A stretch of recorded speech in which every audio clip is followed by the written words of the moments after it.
Good morning students, मैं हूं आप सबका क्रिश। वेलकम टू साई स्वयं पब्लिक स्कूल। आज हम पढ़ेंगे क्लास 7 का ज्योग्राफी का चैप्टर नहीं है, चैप्टर नंबर 2, जिसमें हम बात करेंगे formation of oxbow lake. Oxbow क्या होता है? ऑक्सबो और ये लेक होता है। ये कैसा लेक है? ऑक्स देखे होंगे आप लोग, देखो मैं ड्राइंग इतनी अच्छी है नहीं, लेकिन सबसे समझाना जरूरी है। देखो अभी ऑक्स एक होता है, ऐसा उसका बो होता है, एक मुंडी होता है, इसका ये मुंडी है, ये ऑक्स वो है, इसका पैर है, इसका पूंछ। देखो अभी ये ऑक्स है, मान लेते हैं ऑक्स है, ठीक है। इसका ये बो है, इसी को कहते हैं वो उठा हुआ पीछ का जो उठा होता है ना, उसको बो कहा जाता है। When a river enter a plains area, twist and turn, जब नदी प्लेन एरिया में बहती है तो अपने आप को ट्विस्ट एंड टर्न करती है, ऐसे ऐसे बहती है ना, एकदम लहरिया काटते हुए बहती है।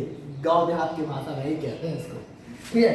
Form the large bend to known as meanders, यही जो लंबा लंबा जो बेंडिंग है, जो मुड़ाव है, इसी को हम मेंडर्स कहते हैं, ठीक है। This meander result the formation of oxbow lake, यही मेंडर्स ऑक्सबो लेक्स का फॉर्मेशन करते हैं। कैसे करते हैं?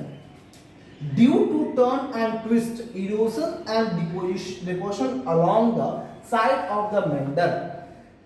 इन due course of time, Mender's loop cut off from the river form a cut off lake, Oxbow Lake। देखना यहाँ एक फिगर बनाते हैं।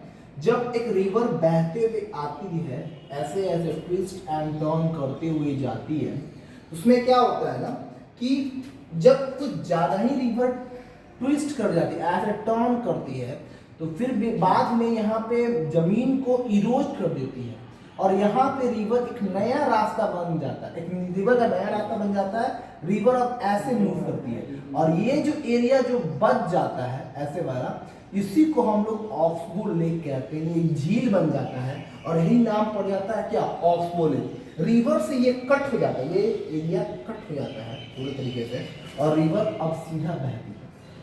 तो ये जो एरिया बच गया, इसी को हम लोग ऑक्सबो लेक कहते हैं।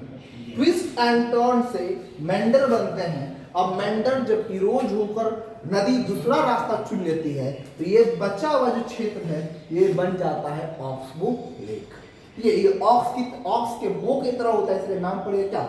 Oxbow lake. अगला देखो formation of flood plain. Flood plain कैसे बनता है? ये भी नदी के वजह से ही बनता है। In this course मतलब होता है रास्ता, a river at time overflow its bank। जब रिवर बहुत ज्यादा अपने साथ वाटर को लेकर चलती है, तो बहुत सारे जमीनों को हटाते हुए जाती है ना, और अपने अवशेषों को भी डालती है, सेडिमेंट्स को भी डालती है। leads to flooding of the neighboring area, और जो आस पड़ोस का जो एरिया है उसे पूरा बाढ़ आ जाता है। The flood deposit the layer of fine soil and another minerals called sediment along the river bank। river banks, not blank, इस bank। क्या होता है कि जब फ्लड आता है तो उसके साथ जो मिट्टी होती है वो बह के जाती है, और जो नदी अपने साथ मिट्टी लेकर आ रही होती है वो साइड में, यानी कि अपने बैंक्स पे, किनारों पर डिपॉजिट कर देती है। The result, the formation of flood plains। मतलब समझना, ये रिवर आ रही है और अचानक धीरे धीरे अचानक फ्लड आ जाता है, तो ये एरिया क्या हो जाता है? ये बढ़ जाता है, नदी और विशाल हो जाती है, एरिया बढ़ जाता है। जब एरिया पूरा बढ़ जाता है और फिर जब नदी फिर सिकुड़ जाती है फ्लड के बाद, फिर नदी क्या हो जाती है? छोटी हो जाती है। तो और जो अब एरिया बना, ये पूरा एरिया, इसी को हम लोग कहते हैं फ्लड प्लेन। क्योंकि नदी इतना में बह रही थी, लेकिन जब फ्लड आया तो इतना में चौड़ा हो गया। इसी के वजह से क्या होता है कि इसका एरिया क्या होता है? बढ़ जाता है, और इस प्लेन को हम लोग कहते हैं फ्लड प्लेन कहते हैं। उम्मीद करते हैं आपको ऑक्सबो लेक और फ्लड प्लेन के बारे में क्लियर हो गया होगा। तब तक के लिए stay connected and stay safe. Thank you very much.